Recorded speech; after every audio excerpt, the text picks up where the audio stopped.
રાજકોટના લોધિકા તાલુકાના પાળપીપળિયા ગામમાં પાણીની સમસ્યા સર્જાઈ છે। વર્ષોથી પાણીની સુવિધા ન હોવાને સ્થાનિકોએ જે આક્ષેપો કરી રહ્યા છે, આદર્શ સોસાયટીના રહેવાસીઓ પરેશાન થઈ ઉઠ્યા છે।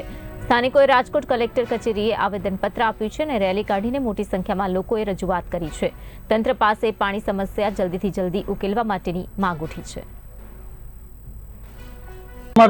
લગભગ 10 વર્ષથી આદર્શ રેસિડેન્સીમાં રહું છું।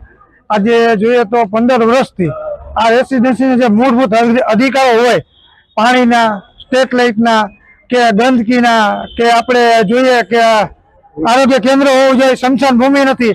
અમારે ઘણીવાર એવું થાય કે અમારી જે બોટ ડેડી હોય એને લગભગ 3-4 કલાક રખડાવવી પડે। તો અમારી માંગ એ છે કે અમને તાત્કાલિક ધોરણે જે આ જે સુવિધા અમને પૂરી પાડવામાં આવે, અને જો આ સુવિધા પૂરી પાડવામાં નહીં આવે તો કાયદાને અનુલક્ષી અમે ધરણા પણ કરીશું, આંદોલન કરીશું અને જવું પડશે તો અમે કલેક્ટર કચેરીએ પણ જઈશું। કઈ સોસાયટીમાં? આનંદ, વિહાર, ખોડલ અને આદર્શ અને અવધ, આ 5 રેસિડેન્સી અને ભયંકર આની અંદર લગભગ આસપાસ 6 થી 7 હજાર લોકો